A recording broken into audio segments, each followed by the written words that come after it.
Hare Krishna. Welcome everyone to today's seminar.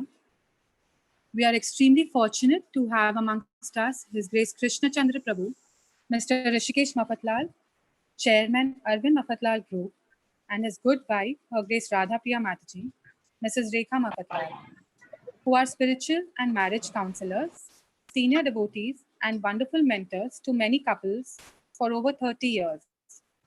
In addition to this, Her Grace Radhapriya Mataji is associated with various other services in the temple like Sri Sri Radha Gopinath Temple deity services, deity dressmaking department, and deity jewelry departments, etc. His Grace Krishna Chandra Prabhuji is actively involved with many of the ISKCON Chopati projects like Bhaktivedanta Hospital, Gopal's Garden School, Govardhan Eco Village, to name a few. Apart from this, he is also the chairman of BAIF, an NGO involved in rural development and poverty reduction in 16 states in India. We are very grateful to them for sparing their valuable time to guide us all and feel really honored and happy to have them again with us today. Without any further delay, I would now like to request them to please take over and enlighten all of us on how to be successful. Thank you. Hare Krishna. We have to understand what is success. Everyone in this world has different understanding of success. One may think success means very high education, lots of bank balance, and big business, or CEO post in some big company. But and so on, different people have different understanding of success. Success in life is not about some external accomplishment. Many will have successful life, that material life will be very successful, lots of money, many cars, and big house, big business, good job. But that person may be feeling empty in his heart with some broken relationship or no family. Will you call him a successful person? Maybe not, because a person is not spiritually inclined will always be unhappy and unsatisfied. When we are unsatisfied, a person is successful if he is satisfied. And satisfaction can be very easily disturbed by our surroundings. But only Krishna consciousness can help us transcend all these things and everything. In any situation, if he is happy and contented, we can call him a successful person. Success in spiritual life or material life lies not only being the best, but doing the best. A really successful person is a person who sees positive opportunity in any situation in life, even in the darkest tragedies and traumas. There must be something to learn from, some growth, some opportunity, and never give up. That takes a strong foundation. Loyalty and faithfulness is the foundation of a person's character, and his sadhana should be harmonized with this. Success of all his activity is when he is absorbed in Krishna and Krishna's service. We all make mistakes in our lives, but to erase or to improve from that is our success. Gaur Gopal Prabhu tells a story about one billionaire. He was asked, what is the secret of your success? So he answered, there are two words. So the person asked, what two words? He said, a right decision. So the person asked, how do you make a right decision? So he said one word. The billionaire said one word, that is experience. So that person asked, how do you get the experience? He said two words, wrong decision. So when you make wrong decision in our life, that gives us experience, and then we don't make those mistakes again.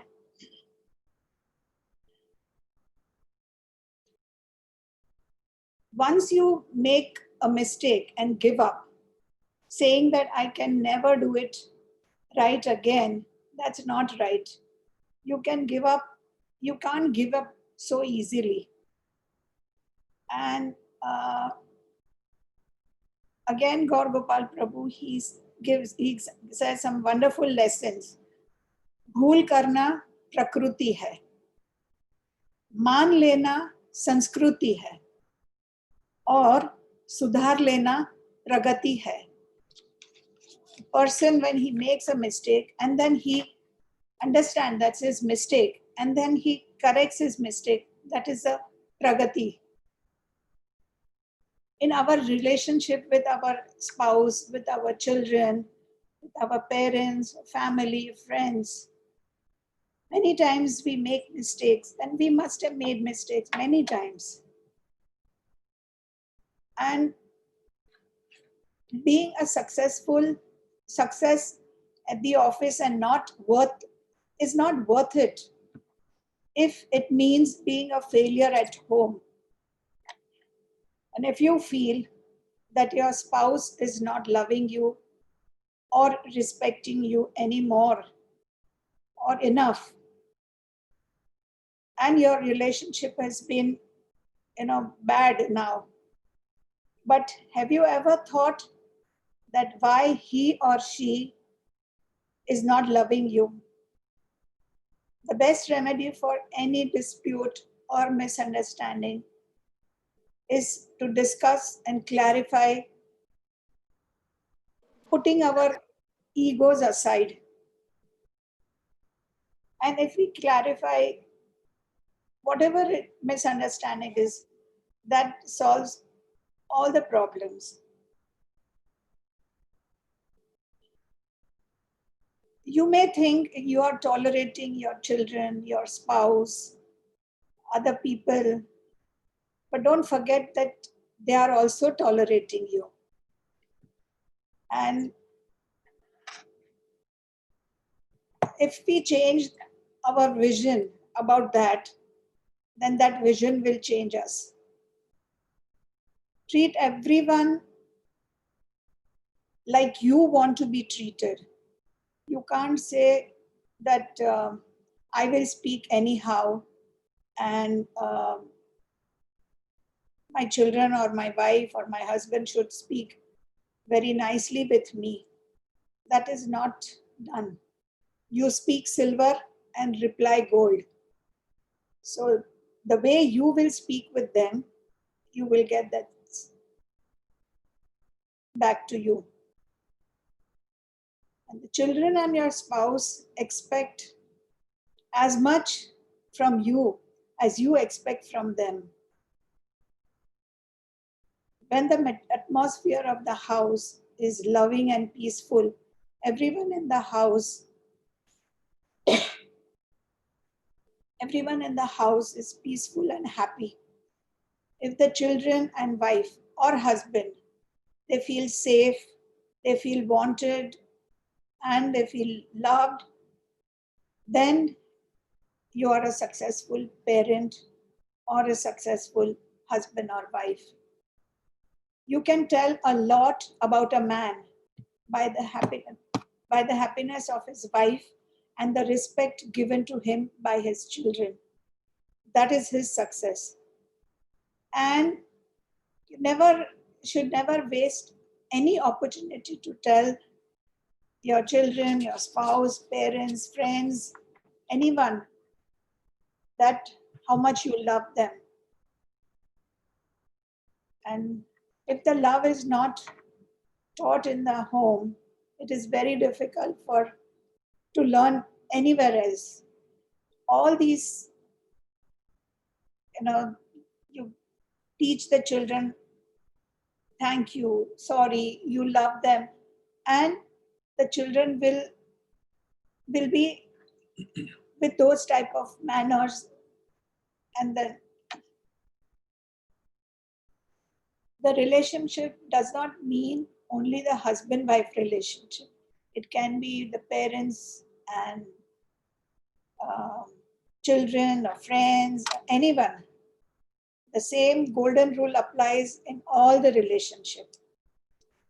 Do good to others and you will find only good.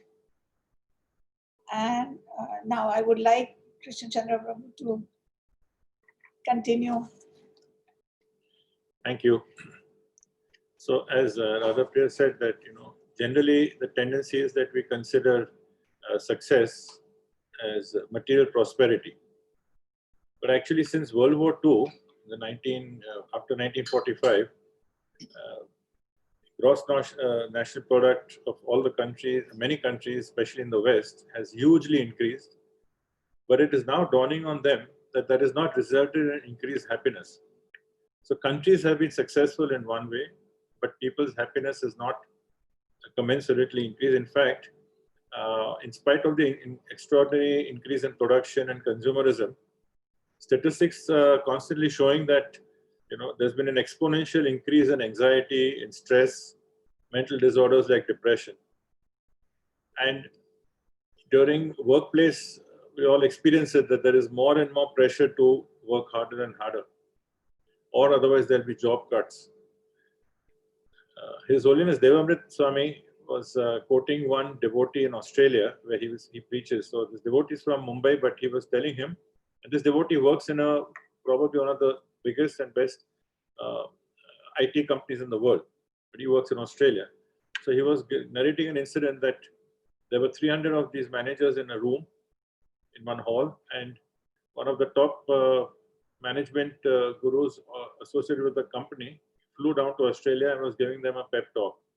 So he was strolling pacing up and down the aisle, and he was asking each of them, looking in the eyes and saying, do you know who will remain in the company? Do you know who will not remain in the company? So then he himself said that when you get up in the morning, when your eyes open for the first time, is your job the first thought in your mind? If it is, then we want you. If it is not, we don't want you. So that indicates that this is the symptomatic. The squeezing is symptomatic. I mean, it is a way of life in most companies that they want us to be completely, totally from, as they say, from womb to tomb, totally dedicated to. And that's a reality we have to acknowledge and live with. But the stress and mental pressure is also partly due to our inability to cope with it, and also not able to identify the underlying causes of our stress. It is our response to it. Now let's see what the Srimad Bhagavatam tells us. Sukdev Goswami says in the Bhagavatam that the enlightened person should endeavor only for the minimum necessities of life. He should be intelligently fixed and never endeavor for unwanted things, being competent to see practically that all such endeavors are merely hard labor for nothing. So I would just like to highlight two aspects from it. Sukdev Goswami talks about enlightened. So who's an enlightened person? It's someone who, literally speaking, sees in the darkness.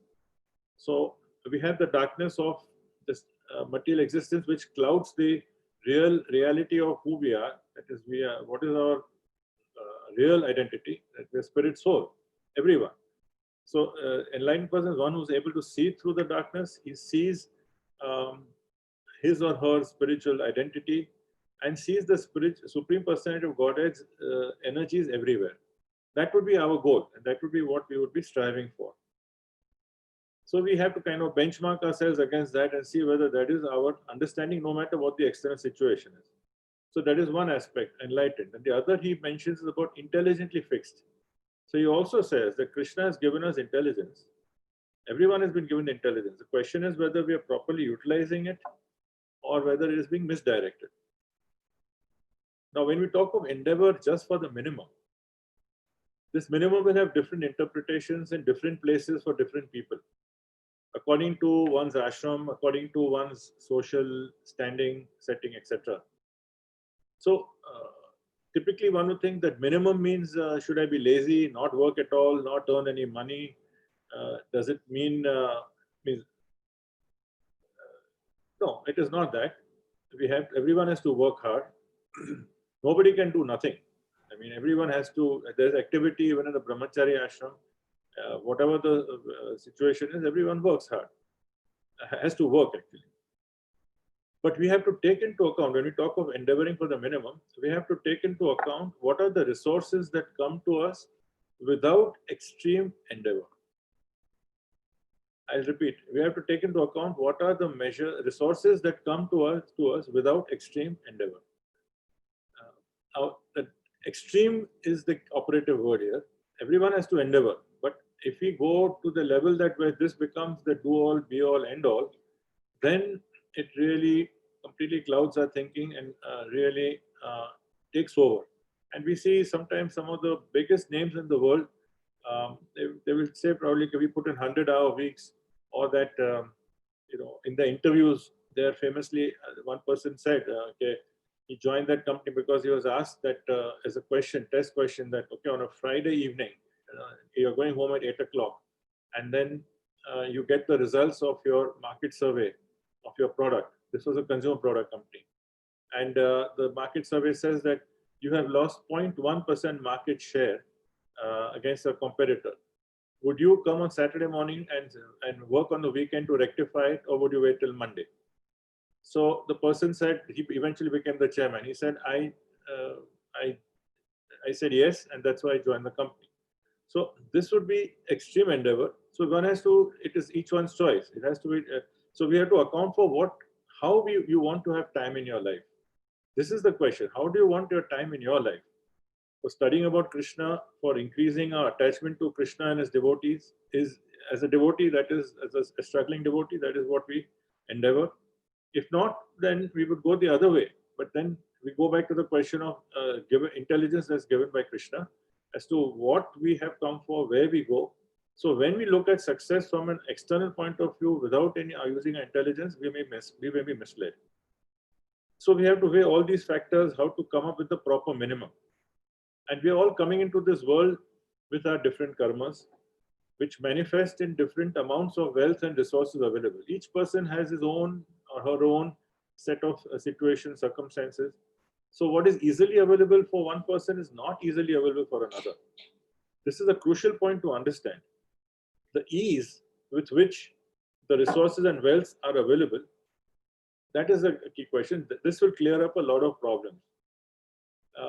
So it is what is already in our fate will come, and then whatever situation is, that has come because of our past karma. But what we do, how we react, we intelligently use and see where is the effort we need to put, how much effort we need to put, how do we balance what our priorities are, is based on that. But to say that we will do something beyond the normal and for an extended period of time, then that completely warps our direction.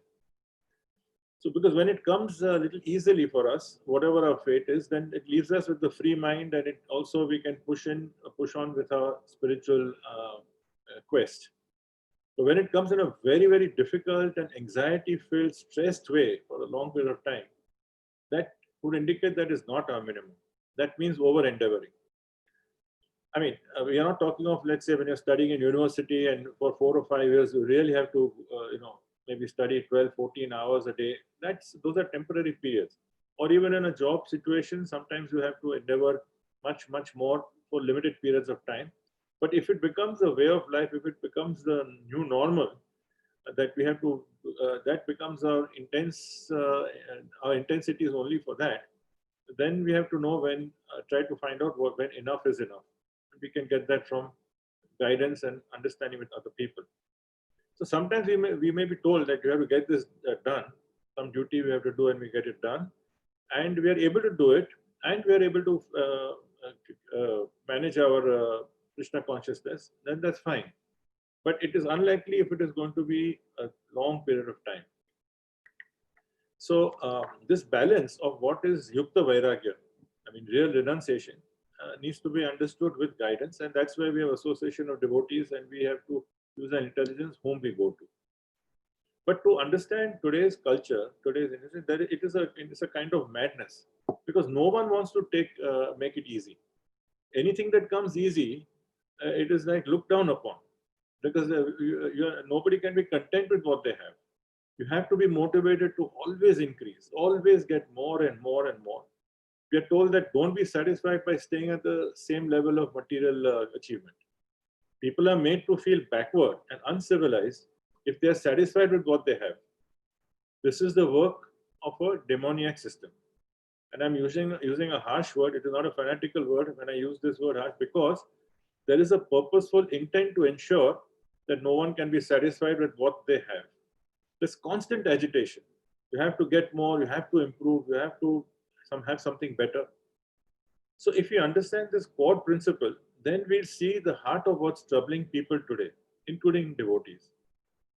We are always told, don't be satisfied with simple things. Always try to think how you can have more and more, better and better. So this affects us as devotees because it's in the atmosphere. It has a very powerful influence. You are supposed to be dissatisfied with your status quo. Otherwise, you are looked down upon. What is it that we are generally asked? So what are you going to buy next? How are you rising on the corporate ladder? How old is your car? How old is your computer? When are you going to change it? There's a better model coming. Look at your clothes. Have you got into fashion yet or not? What are your eating habits? Just eating the same basic diet? Don't you think you need to diversify? Don't you need to have variety? Don't you have to advance? So our concept of advancement, variety, diversifying, it means that we have to stretch ourselves for things which we may not want. And probably this last 3 months is giving us new ideas of what maturity or understanding what we want and what we don't need. So new consumer goods are there, new time-saving devices are there. And sometimes people mock and say, you're still doing things by hand? Now, I should not be misunderstood. I'm not saying that the problem is not in buying those clothes, the problem is not in replacing a computer or in having an ambition to do better. Problem is not in replacing a device. The problem is in buying into the underlying definition of success. The underlying definition of success is that you have to have more and more, better and better, newer and newer, keep replacing, keep going up, keep going up. In the US, I'm told that on an average, they change houses at least 3 times in a lifetime. So, then you have to increase that, because that becomes a status thing that, okay, I've now been able to add this and I'm able to add that. So if it comes relatively easily, fine. But if it crosses that threshold, and if we're really being stretched, then we have to understand what we can do, what we can't do, what is in our, what comes as in a reasonable way, and how it affects our other priorities. And we have to see what we have been told and whether it is actually happening. Like after World War II, there were basically only 2 systems of economic growth: capitalism and the communism. So there were 2. They say first world, second world, and then all those who didn't fit in there were put in the third world. So we were also in the third world. This is their definition. So the first was, so capitalism and communism, both were promising that there'll be less work. Both were saying there'll be more leisure. You'll have more time to go to the beach. You'll have reduced work week. What is the reality? Today we are working even harder than before. There's more anxiety. So today's attitude is you have to have more. You have to be better. You have to be different. You can't be satisfied with what I have. And all this madness is coming because people are being trained and being dissatisfied with what they have. This is the thing we have to really reflect on. I mean, what we have, what is it that makes us feel dissatisfied? Why do I need to be pushed? Whose opinions are reflecting on us? That's what really we need to question. And this is not just because we are taking a spiritual life, so we are. It's like sour grapes or something. I can. There was a survey done in the 1960s, in a very interesting survey by a psychologist called Walter Mischel. He had worked on these 4-year-olds, and I'm quoting from Chaitanya Charan Prabhu's. He's brought this out in this Leadership Sutra, 10 Leadership Sutras from the Bhagavad Gita. So this was done on 4-year-olds, an experiment at preschool on the Stanford University campus. So the proposal was that these 4-year-olds were given, they were told that, okay, the experimenter came and said, we're giving you 1 candy. But if you can wait for 20 minutes, then we'll give you a second, you'll get 2 candies. Now, majority of the children, even before the experimenter left the room, they just couldn't they just took the candy and ate it because they couldn't wait. A few of them, they closed their eyes and then they kind of put their head down, they tried to sleep, and then few of them actually managed and they got 2 candies after 20 minutes. Now, 10 years later, the same group, when they were around 14 years old, what Chaitanya Prabhu is classified from the book as grabbers and resistors. Those who grabbed and took it means who impulsively had to take it, and those who somehow could resist. Now, they were put in 2 categories and they were tracked. The grabbers, that means the ones who took it immediately, they were easily upset by frustration. The resistors were less likely to wilt under stress. This is a survey done by a psychologist who was not a devotee. There was nothing spiritual or religious about it. It is just a fact of human psychology. Those who were the grabbers, they were prone to think of themselves as bad or untrustworthy, while the resistors, the ones who resisted, were more able to pursue a challenge instead of giving up.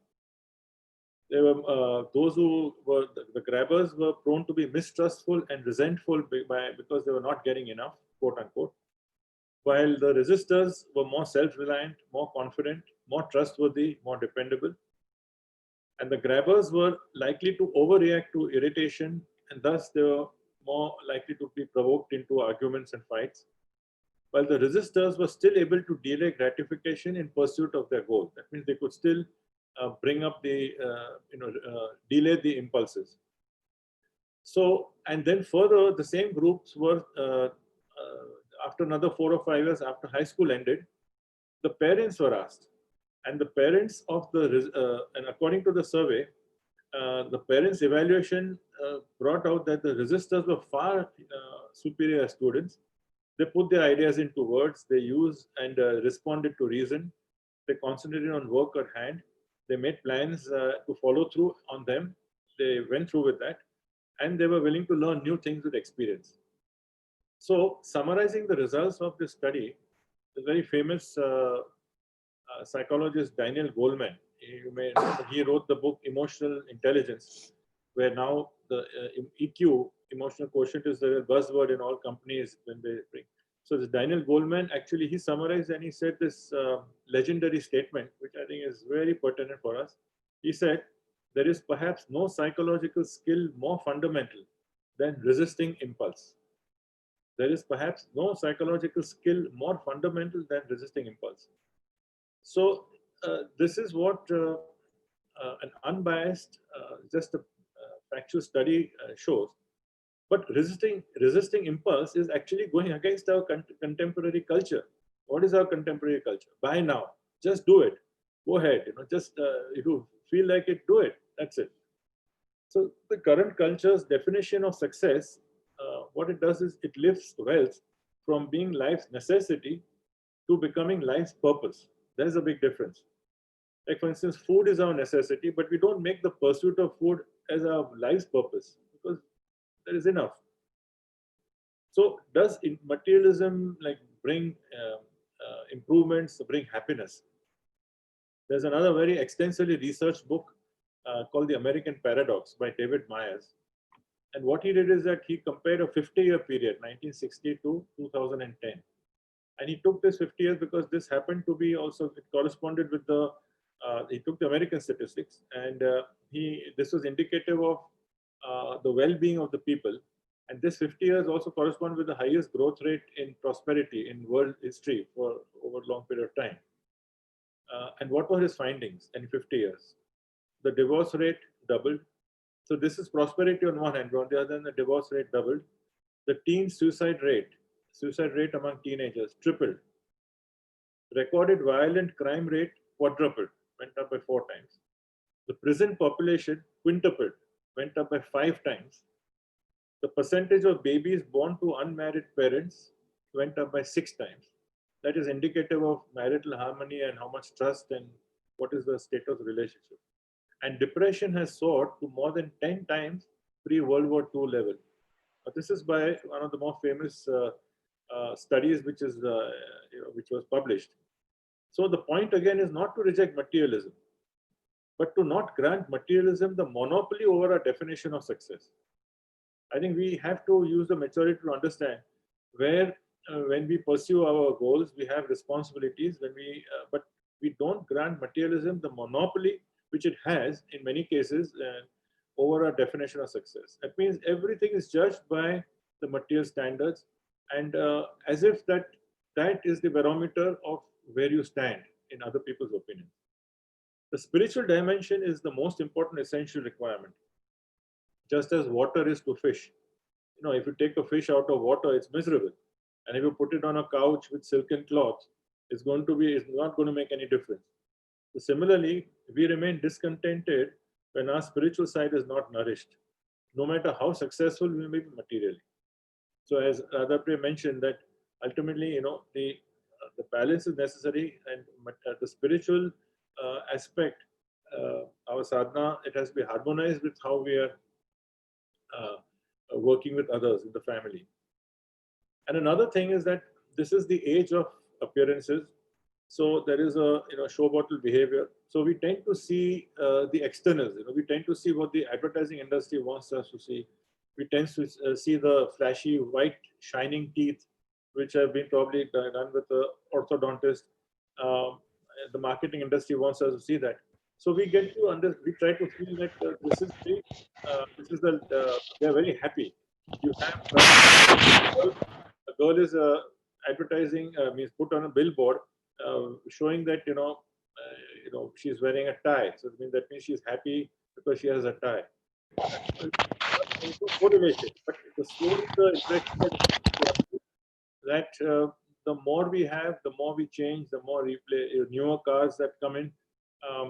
It is the definition of success and how we'll be seen by people. But as His Holiness Radhanath Swami Maharaj had quoted his very wealthy friend in the US, whom he meets on and off. This is one of the most famous 80s and 90s. He told Maharaj that the wealthiest are some of the miserable people that he knows, and he moves in those. And it would be like everyone goes through difficulties, but it is because in that situation they're not supposed to be showing the misery. There is every effort done constantly. There's so much of stress, to try and suppress, to give an impression of what they are supposed to be rather than what they are. Can you imagine living a life like that? For instance, some people are blessed with, characteristics of which, God-given special characteristics may be there. Somebody is very beautiful, somebody is very super intelligent, someone is very powerful, etc. Now, there are cases that people, when they're so beautiful and if they've used it for their material progress, and then the 40s, 50s, it's such an anxiety. I mean, they spend hours every day, and then there was one of the most famous actresses of the 70s and 80s who now just was, before she died, she refused to come up for the last 20 years because she couldn't bear people seeing her.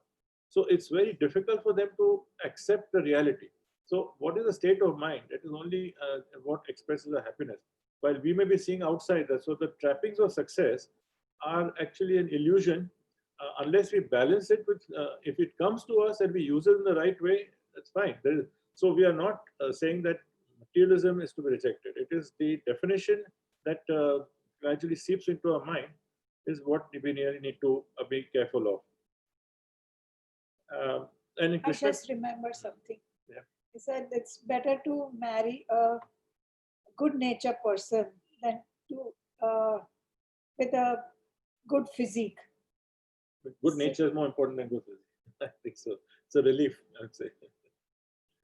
When Krishna consciousness, we are training people to be satisfied materially with what we have, but to push ahead with Krishna conscious endeavor.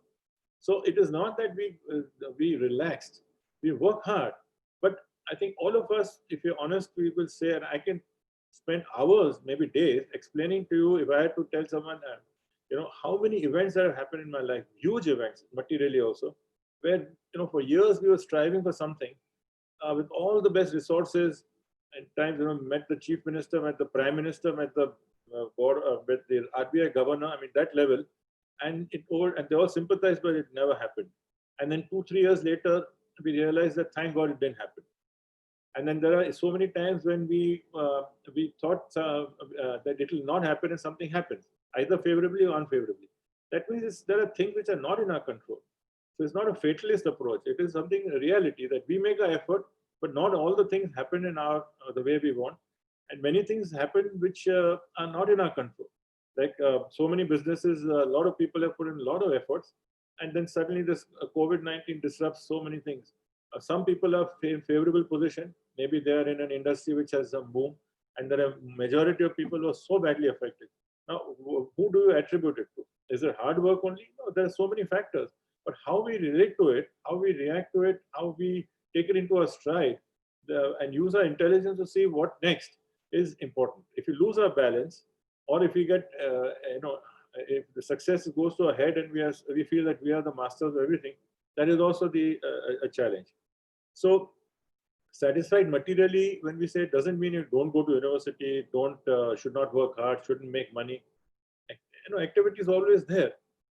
But it's only a matter of seeing attitude has to be mastered. The attitude that be materially satisfied with what you have, see what comes without extreme stress and anxiety. If wealth comes too easily with a minimum endeavor, use it for Krishna service.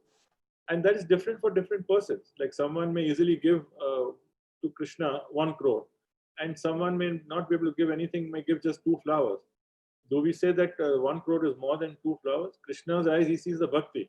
If someone could afford to give 100 crores and gives 1 crore, that may be less than someone who actually from a heart gives 2 flowers. So we can't judge. It's Krishna's, understands from heart. So it's like, when I often mention this because of Radha Maharaj's lecture, then he said that between Arjun was a great devotee, and our Jatayu was a great devotee. But can we say that Arjun was was a better devotee because he was successful, and Jatayu lost the battle with Ravana, so he was less? No, both are equal. Both are equal because the intensity was fully to serve Krishna. So basically, our effort is what counts. Krishna is looking at our bhakti. So 2 things that we need to remember. One is that whose opinion counts in our life. In all these things, sometimes we put extra pressure. I mentioned earlier that many of these pressures are not just external. We can't blame it on others. It's a matter of how we react. So if we are so much caught up by other people's pressure, it may be in the workplace, it may be our friends, family, relatives. कभी अब घर कभी बड़ा लेंगे, ये करेंगे, वो करेंगे, and we strive and strain. That becomes a huge problem. So we have to ultimately decide whose opinions count. And if we choose those opinions who are more mature and who have a balanced view, then that gives us much less stress. That helps us. And the other thing is that those who have been given, I mentioned that those who have been given greater attributes by Krishna, those who have been given greater, more intelligence, but he or she may be then having such an arrogant attitude that they may lose all their friends. Their beauty, which then starts wearing off, then that becomes a problem for them. So we should also know, because often we just envy people and say that I wish I had this, I wish I had that, like this person, like that person. We don't even know anything about what the situation is. But take it from me, take it from the spiritual people in the scriptures, take it from other experienced people, that really speaking, what we see externally is not the reality. What we feel is, how do we know what other people are going through, and what goes on?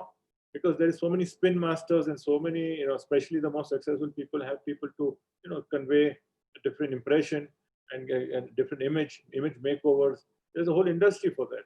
So we don't need to be guided by other people there. We need to just look at our common sense, our intelligence, and go ahead. Just that we need to have the resistance to say, what I don't want to do, I will not do. What I need to do, I must do responsibly. So Krishna consciousness is a process where we're trying to educate people that they can protect themselves. And the best vaccination against the infection of material disease is Krishna consciousness.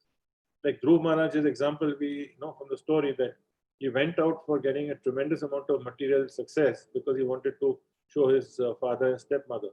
But then in the process, when he got Lord Vishnu's darshan, and immediately his whole view completely changed. And he said they were like broken pieces of glass. So if our goal is spiritual advancement, then we should pray that our material life to be peaceful, should be stress-free, should be loving. In that, there is room for success. I mean, this is successful, but in addition, there's material success also if it is possible and if it is there. But at least our responsibility to everyone else is how we live our life and how we help others who are linked with us. So a successful person, I would end by just saying, that is one who discharges his or her all responsibilities to his or her best abilities. But first responsibility is to the Creator. That is the most important. Other responsibilities, we have simultaneous responsibility as a parent, if you have children, as a spouse, if you're a husband or wife, as a, if you're working in the office or if you're working in a shop, then we have responsibility towards the others. If we are a citizen, we have a responsibility to our city, to our country. So we have all these responsibilities and we are discharging them.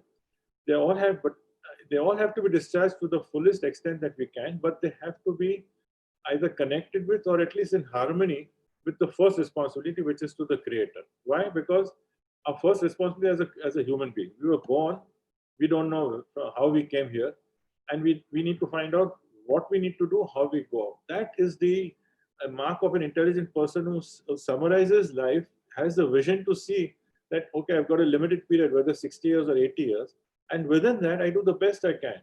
In that, a significant part is my occupation. I will do my best. But at the same time, I have a responsibility which I cannot do one without the other. It has to be, in relation to my other responsibilities also. So every responsibility is important, but it is useless if we do not have any connection with our first responsibility as a human being to our Creator. So I think I will just we will stop here and ask if there are any questions.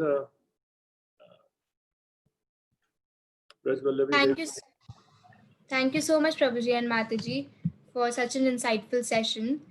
So the first question is, how does one balance between pursuit of excellence versus not overexerting oneself? Bill Gates famously said he was fanatical in his work in 20s and 30s. Is that approach wrong? So you can, it doesn't say that we should not pursue excellence. If we have been given those attributes that we can, we're given the circumstances that he was given, or the environment, the timing, so many things, and if we are, so we should do all we can.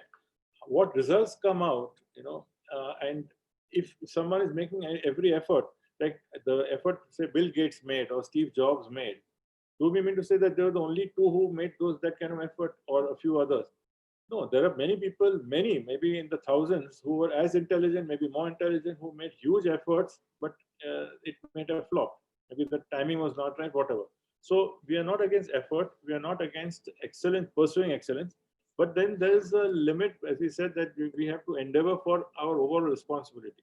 And if this is going to overshadow our everything else, that means all our effort towards our other responsibilities, to understand what Krishna or God or Ram has for us, and then what our responsibility to other people whom are dependent on us or whom we have a relationship with, then that definitely would be a problem. So we should pursue, whatever we do, we should do the best.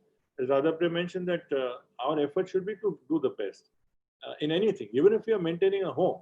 I mean, we have the pride, we should do it in the best way. We don't need to show it to others. So every aspect of our life, we can always look for excellence. But in some cases, it may come through. In some cases, it may not come through. So the attitude could be there, but the intelligence should be there to know when we, and if we are not sure, we can always take guidance. That is it, am I over endeavoring to the extent that it's going to change my personality, change my thinking, and it's going to affect my other responsibilities? That's the question that we need to ask. Yes. The second question is for Mataji. What would you suggest to teach our daughters as a definition of success for them to keep as a goal while they grow up? First, as I said, they should be satisfied. Mean whether it's a boy or a girl, they should be satisfied and to learn everything possible. The girl, because with my experience, I can say one thing, that if you have some hobbies with you or some, so you may go for very high education, but after education, a person will have to get married, start the family. That's usually it happens. So, and then what happens that slowly, when she grows older, the children become old, then she feels lonely. So at that time, anything, it can be any hobby. So she will be occupied. It can be cooking, it can be stitching or embroidery or painting or music, anything. So she will occupy herself and she will never feel lonely. But according to me, a girl should learn everything possible. And most out of all the things, she should know cooking. Because whoever she gets married, everyone loves good food. And if the wife is cooking uh, good prasad, I'm sure she can make her husband happy. I'll just add here that Radhapriya and I have been involved with some other devotees. You probably know Dwarkadish Prabhu, Vishaka Mataji. They've been conducting. We assist them, but they're conducting premarital training sessions. So we've had hundreds of, and they're separately for boys and girls, those who are not yet married, and we've encountered hundreds of boys. And generally, when they ask this question, they're young, they're in their 20s, very well educated, and they have various requirements and needs.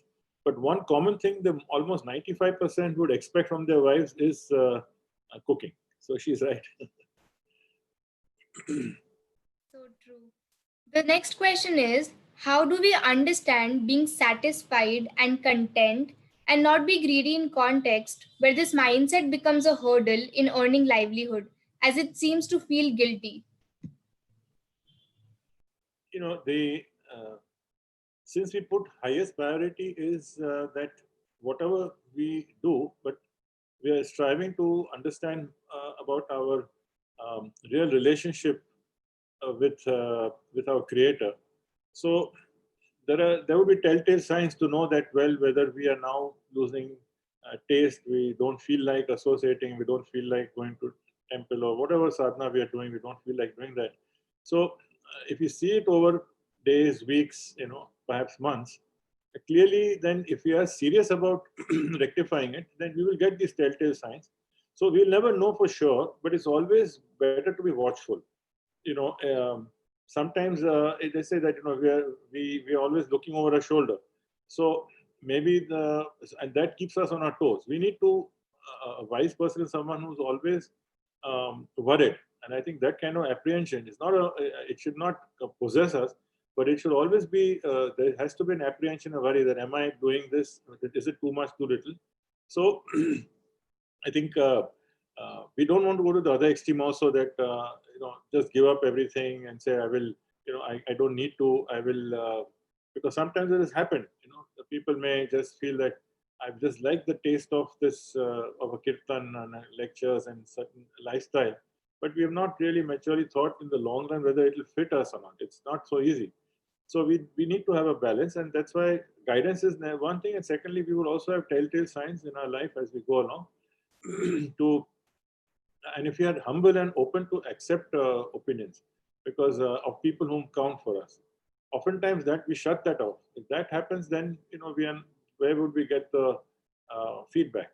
So we have to be, if you are looking for it, then we will get feedback, and we may hear various things, and then we'll be able to ascertain whose opinions are helping because of the maturity.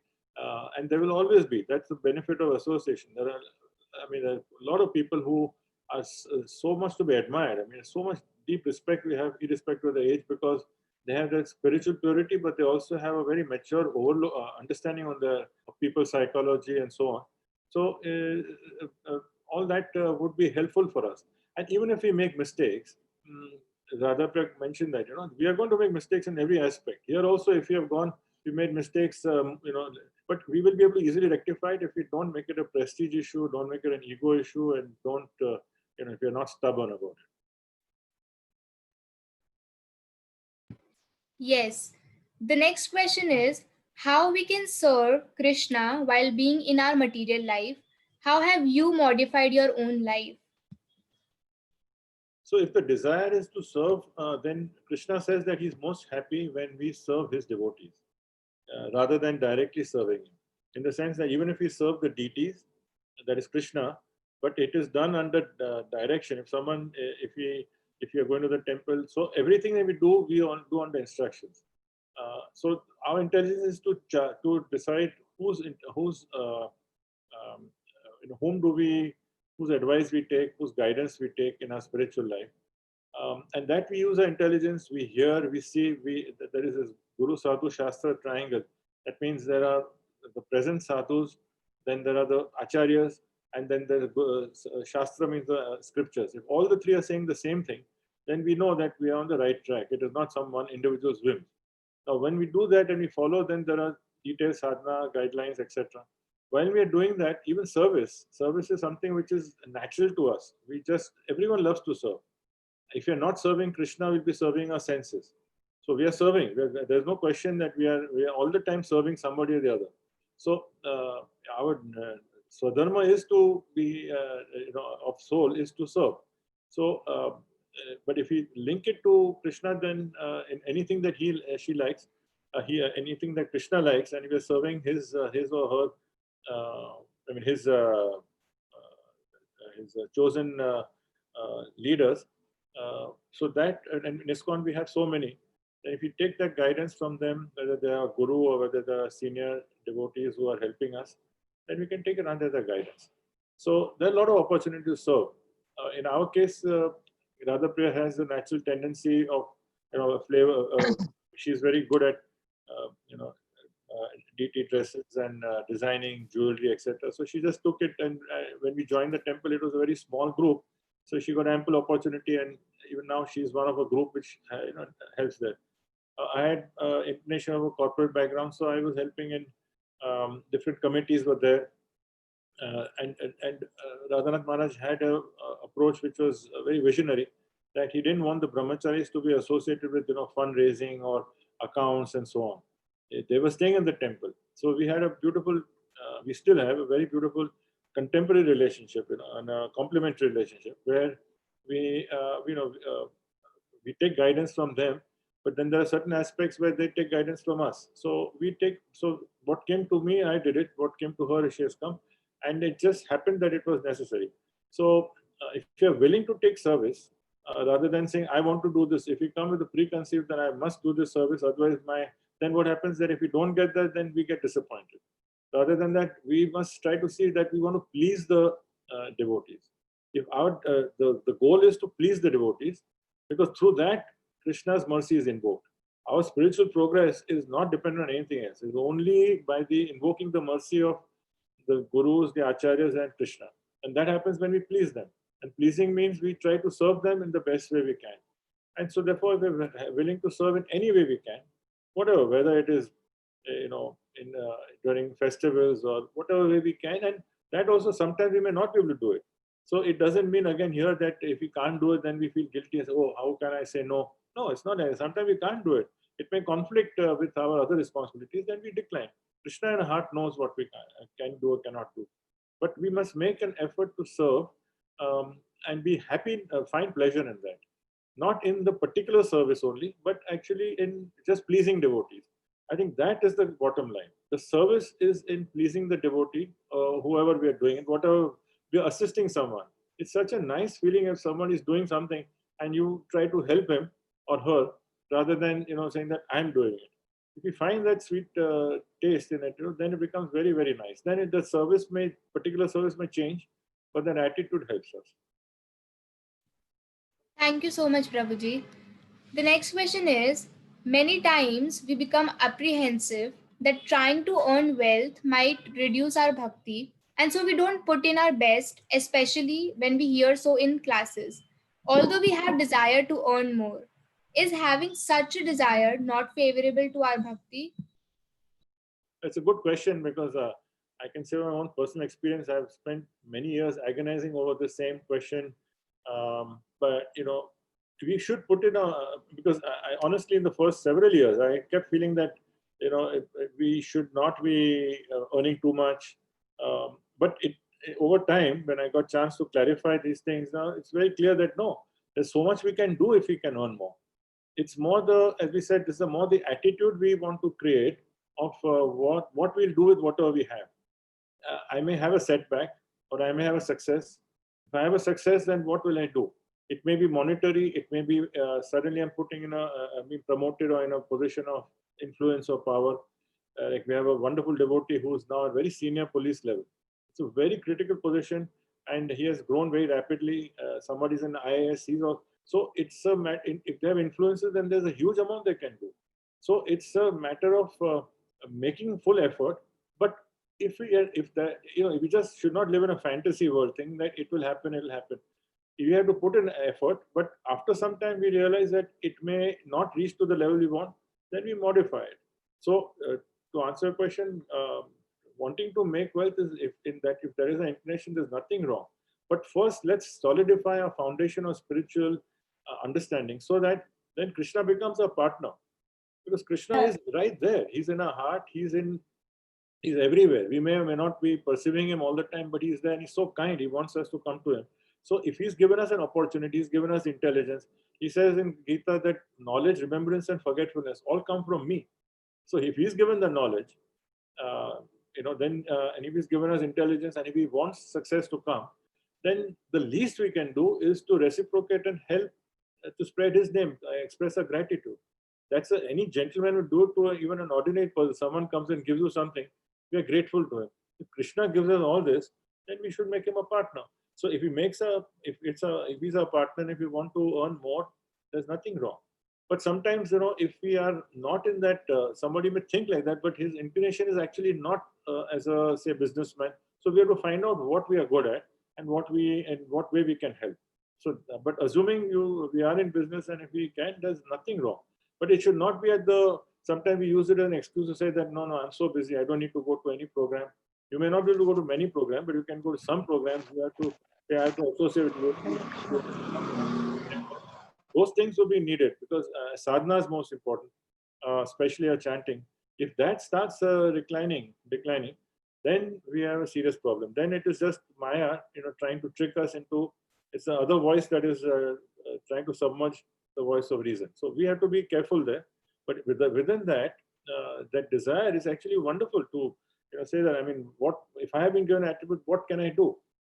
What can I do to help other devotees? There are so many needs are there. Thank you so much for this wonderful answer. The next question is, can you please enlighten as to what qualities we should look for while searching for a life partner? I think, as I mentioned, that it's better to have a person who has got good nature than to have a good physique. Sometimes in people, the boys or girls, they go for looks, and then they are not happy. But a person may not be looking very beautiful or very handsome, but they have very good qualities. Those people, they make wonderful partners. I'd say, yeah, someone who's caring, who has a caring nature, it's very important. I think that's sensitivity is very important, especially in today's day and age. And of course, a meeting of mind, because if we are pursuing, if we have a spiritual, if you have an inclination to put spirituality important in our life, and then you find someone who has no interest, so on important issues, at least there has to be some agreement or understanding, common platform. Person should be spiritually inclined. Yes. Thank you so much, Prabhuji and Mataji, for this wonderful, wonderful answer. The next question is, how do we boost our confidence level at our workplace? As a Krishna conscious person, how should we show humility with other employees? Yes. See, if you look at the Mahabharata, Arjun, initially he was so diffident. Right? He was the world's best archer. He had been blessed by most of the demigods, given all the best shastras, etc. But he had that confusion in his mind, which Krishna clarified. Then for 18 days, he never thought that, he never felt, it was not humility to say that, well, you shoot first, I'll shoot later. Or, you are elder than me, you shoot me. No, he was then going for success because he was fighting for Krishna. Then he has to then do his duty to the best of his ability. So when we're in an office environment, we have certain ethical levels. We say what we mean, and we do what we say. That is very important, because generally that diplomacy and tricking people is become the norm. So at least those are the ways we approach with others. Depends if it's colleagues, if it is juniors, or if somebody is a senior. Generally it's easy to find a devotee if he's a very, because humble doesn't mean that he will say, I will means I will not work hard. On the contrary, if we actually have faith, not only faith, but if you have pride in Srila Prabhupada, it gives me, I can tell you, this is one of the things which has been uppermost in my mind all the time. I never forget, I'm representing Prabhupada. I'm nobody. Prabhupada is the main person. He's the one in his own parampara. So I may let him down. I may not be able to add much, but I can do a lot to destroy. If somebody looks at me and says, "Are ISKCON wale aise hai, Vaishnava wale aise, Hare Krishna wale aise," finished. On the other hand, if they feel they impress and say that they have good work to say that, because he is following spirituality, then we expected that, and we are happy, that he's not very quarrelsome. He's, he works hard. So even if we don't feel like doing things which we need to do because we are pleasing others, in this case, maybe pleasing our guru and others, and working for our family, so then it becomes easy to even accept things which we don't like. Today, people are becoming, the world is a very selfish, self-centered situation. It's I, me, and mine. There's individuality and independence is the most important thing. Everything is secondary. So in that, I can say even in office, when people see that they're somebody easy to work with, somebody is cooperative, it's a very rare quality. It's a very rare quality, and it will be looked and say this EQ, which is a very big factor now. People look at the emotional quotient, whether they're sensitive, how they tackle. Devotees, for them, it will come naturally. I'm not saying devotee means just because we pick a bead bag and that just on that basis. But if we are actually striving to understand the principles of the Vaishnava qualities and seeing, then we can. It is not mutually exclusive that we work hard, we do well, and we follow Vaishnava qualities. No, we may have to take difficult decisions also in our occupation, but then we do it with fairness. There's so many difficult decisions that may be done. It may upset other people, but if it is done transparently, if it is done with a clarity, and it is not done with a vindictiveness or with petty-mindedness, those things are which we see so often, that we should avoid. We should be objective in what we need to do. We should, if we have to give bad news, we explain why and try and see if we have the power and influence to minimize it to the extent we can. Sympathize with the other person, but working hard is in our control as much as we can. And the motive is because we're representing a great parampara. We are rare to find this Vaishnava. I mean, why are we given this opportunity? So that becomes a motivation to that way, that pleasing Prabhupada and giving his name a good, good leg up. And on the other hand, if we something comes, if we have to work with others, that's part of that. That we create a good impression of who we are. Yes. Thank you so much. The next question is the role of God, fate, chance, or destiny more than our efforts? See, it's not effort will always be needed, but we have been given that minute independence. So God, He's a very loving God. That is why He wants us to come voluntarily. Otherwise, He could have made us robots and said, "You come back, you do this, do that." No, that's the difference between us and other species. But so that independence is what we choose to do, and how intensively we do it, or how wishy-washy we are. If we just do it half-heartedly, it's up to us. If we do it with full vigor, it is up to us. If we do it passionately for the wrong purpose, it's up to us. So we have an independence which is within, there is a sphere of independence. So it is not exclusive. So effort is needed. Effort is needed in everything we do. For instance, even adjusting, say, if you are chanting, for instance, adjusting that into a schedule is not an easy thing. People have been, but still, so that's an effort. That how do I not minimize how do I cut down on my unproductive time and fit this in? Similarly, there is effort, there is needs of other requirements and services are there. At the same time, I also have to do my office work. So those efforts are needed, that we want to do the best we can in both. So effort will be needed. Now, on the other hand, yes, there is, with our karma, we do not know, but we can sense that because of our karma, we are in this particular position. Definitely, we've all had good karma, because why would we come in touch with, in this day and age, why are we coming in touch with such wonderful philosophy and such great people? So that we've been given an opportunity already. Then other circumstances in life, where we are born, what is happening to us, the karmic influences, and also, I mean, our past karmas will also have to be dispensed with. At the same time, once we turn towards Krishna, if he thinks that if you're sincere, then that doesn't automatically mean that I'll suddenly get 3 promotions and my income will jump 3 times and I'll get a bigger house. Not necessarily. If Krishna thinks that he's sincere, and for him or for her, this setback is necessary, you'll get a setback. So that we do not know. So we don't worry about that, because that nobody in the world can factor in. But we do know that whatever we have, that faith that whatever happens in our life, Krishna wants it to happen. And there are many examples we will see in our own life if we are objective and see that, well, these things happen. That's why I was in this miserable state. That's why I found this wonderful spouse. I was in this difficult situation. That's why I came to the temple. So it may be that at that time I was feeling miserable, but now I'm seeing 10 years later, thank God it happened.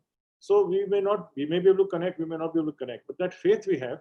So we put in the effort, we have karma, but eventually, if Krishna wants us to, progress in certain way, or he may give us enormous material success, or he might give us a setback.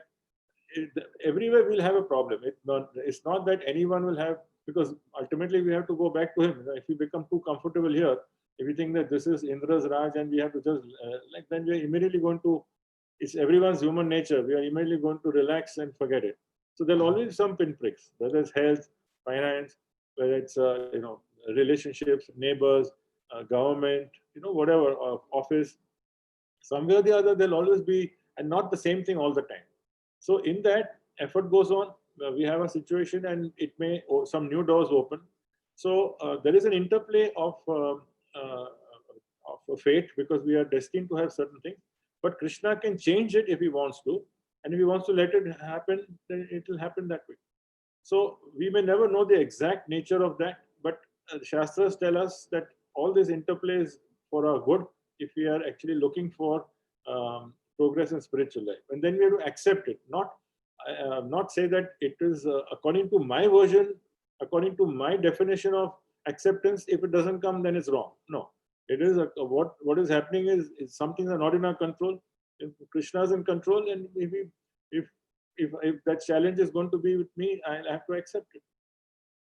And we have seen so many examples. People, they lose their 18-year-old daughter, for instance. It has been very dramatically difficult situations, and then they have taken it so strongly, and that may have made them very strong.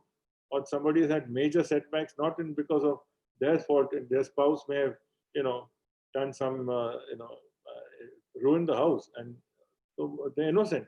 But at the same time, they have not let that be making them feel that I'm a victim. They have had the courage to take it and still stick to the spiritual path. So effort has to be there in every aspect, no matter what the situation is, because we know that setback, which we see as a setback, is actually, if Krishna wants it to happen, that means he is actually having something for us. That he expects our progress in some way, and he wants to see our reaction to it.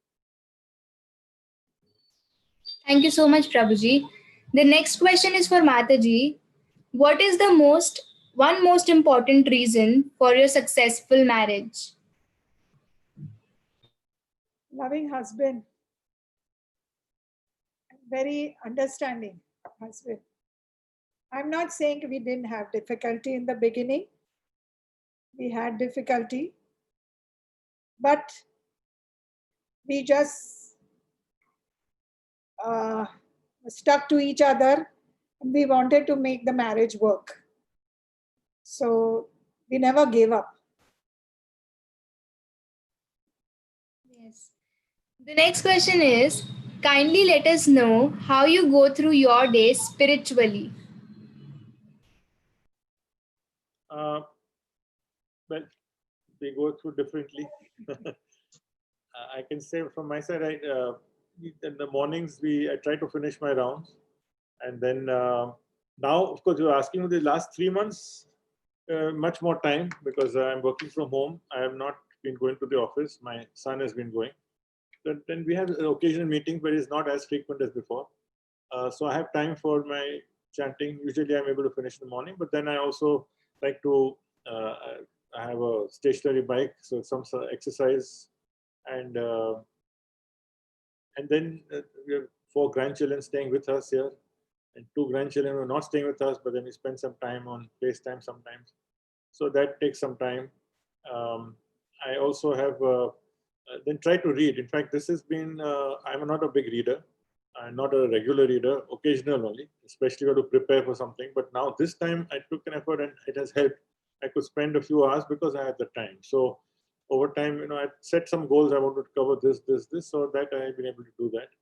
And then we, for breakfast, lunch, and dinner as a family, we are most of the time able to meet together. So it has been great time to bond, because we rarely had this occasion to, almost all of us are on the table at the same time.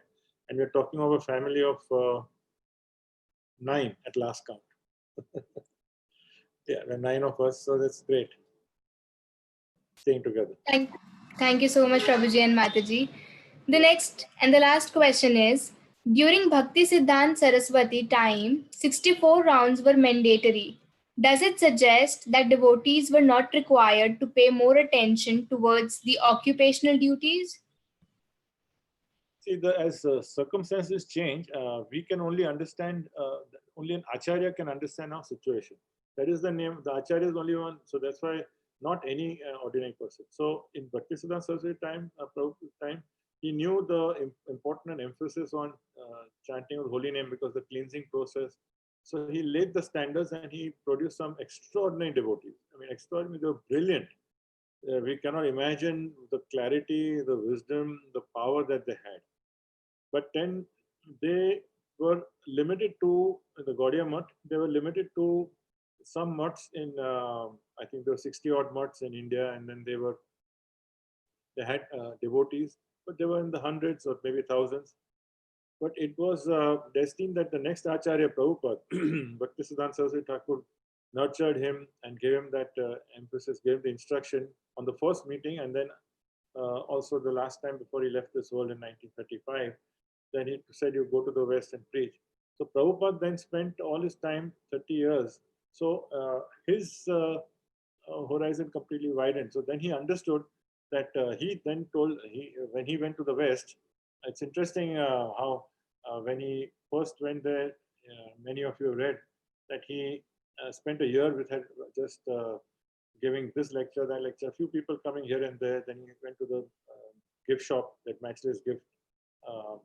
So this happened initially. Then after a year, a bunch of devotees, Satsarup Maharaj was the first, and there are some others who came, and then Prabhupada just told them, I'll give you initiation. So at that time, he only said that you need to chant 16 rounds.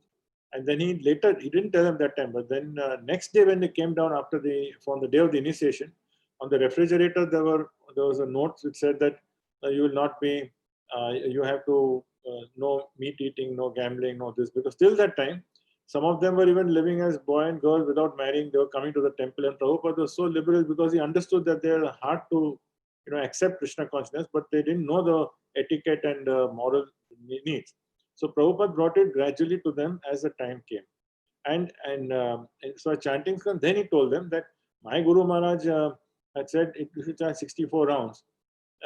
So then some of the devotees protest is saying, oh, but 64 rounds, impossible. Say, okay, 32. Say, no, 32 is impossible. It'll take us, 4 hours. Okay, 16, but not less than 16. So Prabhupada laid the standard. He's an acharya, so he could do it because in today's day and age, he could see that even 2 hours, we can testify that is a challenge. And then we have many other duties, we have many other distractions also. So we will not have the potency to sit and chant even 2 hours with the quality that is needed. It is a struggle. So going beyond that, he judged it well that 24 hours, in that 2 hours is like less than 10%. That's a fair deal. 8% or so of our time goes on that. 92% is for other things. So it's a very, very fair deal. And but he emphasized on the quality of chanting. So that's why. So it's not that at that time. So because he had other things to do, and he wanted to spread this all over the world. And in his 12 years, he went around the world 13, 14 times, went to so many centers, etc. He could do it because he took a reasonable, broader attitude. And he has that authority as an acharya to be able to do it. So he brought it to 16 rounds because he knew that he had to balance it along. Those chanting is important, but activity is going to be there. There is going to be work. There's going to be families are going to come in together. It will not be practical. That was the last question, Prabhuji. We had few more, but because of lack of time, we are shortage of time. Thank you. We'd like to end. On behalf of Radhapriya, I would like to thank you and all the others for giving us this opportunity. We would really like to thank you all, Prabhuji, Mataji, and you especially for your wonderful guidance on this topic of how to be successful. It was extremely educating. It was having many practical points that we can implement in our own lives. Thank you so much, and we hope to hear from you all again in the future. We would also like to thank all the participants. Coming Saturday, we have a webinar by His Grace Gaurang Prabhuji on the power of blessings. Same time, 7 to 8 p.m.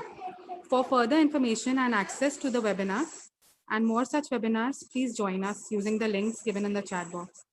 Thank you, Mataji Prabhuji. Thank you so much, Mataji. Thank you, Prabhuji. Thank you.